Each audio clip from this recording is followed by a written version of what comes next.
there where your treasure is, there also will your heart be.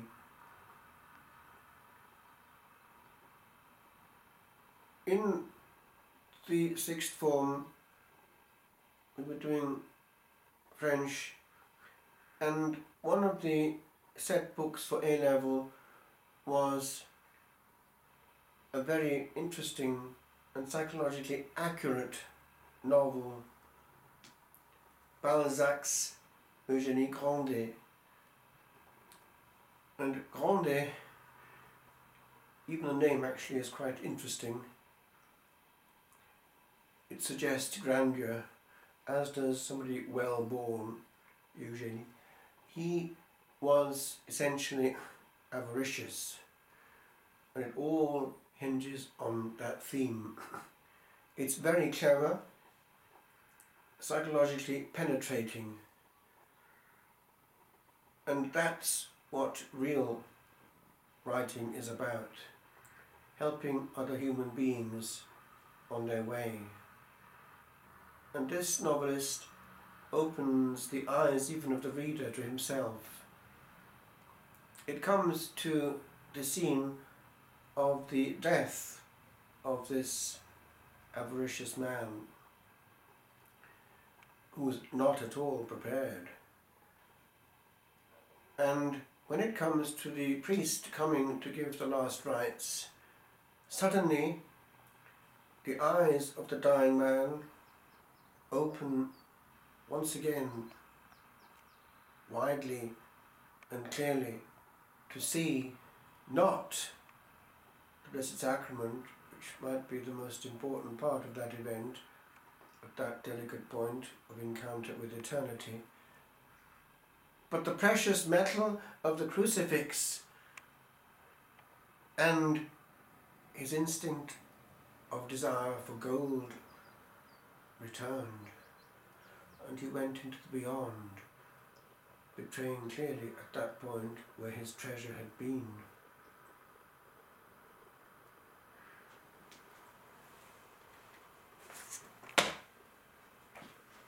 Today arrived this. It's one of those things that the bank sometimes circulates. I opened it out of interest to see what was in it, and it was essentially a document indicating what happens if the bank does what, at that point, the deliberately stammering Grandet would have said with regard to the worst thing that could possibly happen.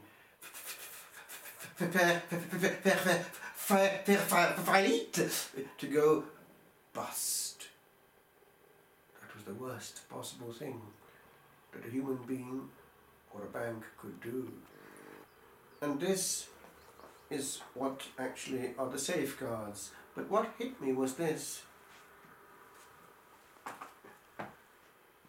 It betrays how many people have their treasure in a bank, and how that treasure can be exposed to the new worms and thieves of our time. And there, in one colossal crash, the rust of which the Gospel speaks can come in very quickly. How many great businessmen have actually committed suicide? How many people have ended it all, even under lockdown recently? Now, these things ought to make us reflect. If what is outside our soul, essentially the material, or in this case the virtual quite often, for money is by now virtual, is more important than the immaterial, and therefore the undying, then we haven't understood the nature of our existence and what is in question. And we're building up a bank balance in an area where there's nothing there. 1 second, after death, for there are no pockets in a shroud, and the only balance the soul has at that point is the balance of merit or demerit, and that's got to carry it through eternity. For if it has not plugged into the merits of Jesus Christ and gone into merits of money, then it's got a big shock coming.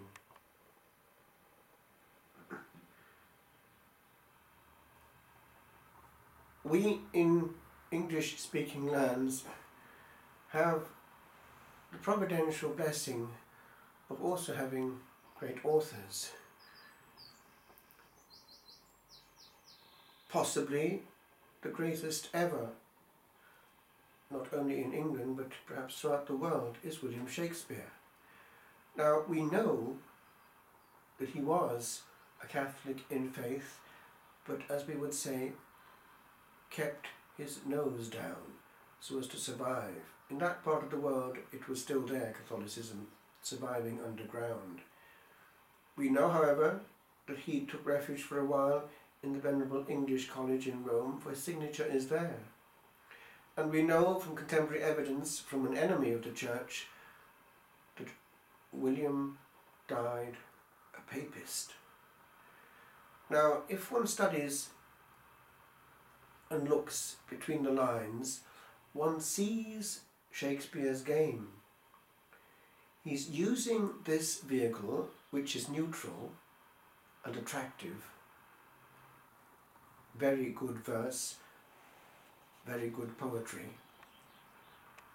to actually influence culture, literature, faith, morals, and indeed souls for eternity. For all his writings are profoundly Catholic, and it's the Catholic faith that gives them their pungent point, which all young modern scholars would tend not to see or feel. It's all essentially about the big questions of life. Each has a theme.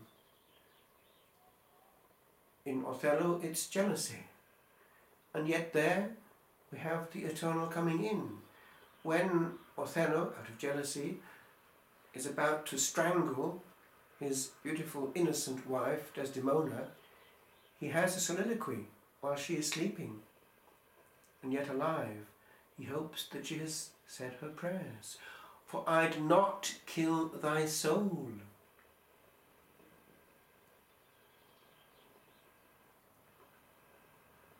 Another time, when it comes to avenging somebody who's actually done something wrong, I believe it's a scene in Hamlet, there is this other soliloquy, that the person about to be murdered is actually found on his knees in despair, but he seems to be praying, and the person who was going to murder him didn't want to take him at that point. It would be unfair, because it would be against him to send him straight to heaven. Another time, in Macbeth, we have the murderess, Lady Macbeth, carrying a lamp in the dark against the night, and looking at her hand and saying, all the perfumes of Arabia will not sweeten this little hand. And two spies or doctors looking on whisper to each other while they see this sleepwalk. More needs she the divine than the physician, the priest. Now what's going on? Shakespeare is going in time to Catholic England and Scotland, other lands, and he's putting in a Catholic ethos. He's keeping quiet, and he's allowed to survive. Very, very clever. Now, what have we in those who write plays, music and poetry? Most seem to have got onto the bandwagon of some form of vulgarity and even pornography in literature. what is our modern music, but somewhat organized filth? Is it possible that Lucifer was the angel of music? Whatever, what is certainly true is that he knows the influence of what people are exposed to get through to their souls and do just the opposite. Anything that works, he'll use. And right now, what he's made to be universally accepted is that success is closely linked with the bank balance in such a way that we are drained by the virtue. And deadlines rule our lives. Meetings take our attention. We are caught in a cosmic engrenage, a gigantic machine which eats itself up. Anything, as long as we don't pause for a moment and ask where our treasure is. Dov'è il nostro tesoro? Si vede bene dove è, perché la gente che per esempio arriva al suicidio a causa di un fallimento pecuniario indica dove è il tesoro. Non c'è minima tasca nella sindone che accompagna la salma, l'anima all'eternità.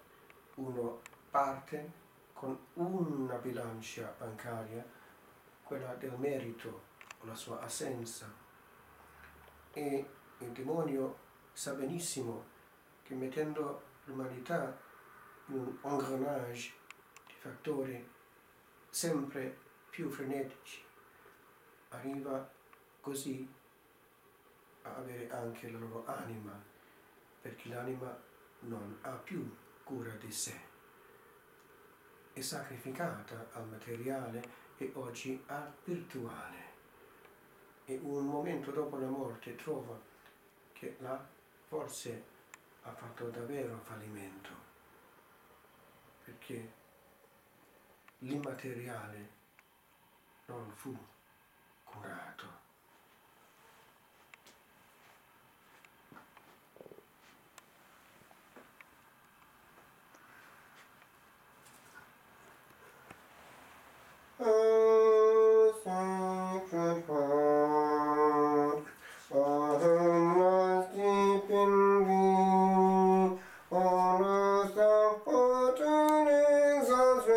In heaven the glory of the blessed, O Sacred Heart, O Sacred Heart, the fount of gold practice, where echoes living waters flow, yield not to sinners they bestow, O Sacred Heart. O Sacred Heart, our trust is all in thee, for thou wouldst not be darkened there, thou breathest rest where thou art near, O Sacred Heart. O Sacred Heart, when shades of death shall fall, receive us with thy gentle care, and save us from the tempter's snare, O Sacred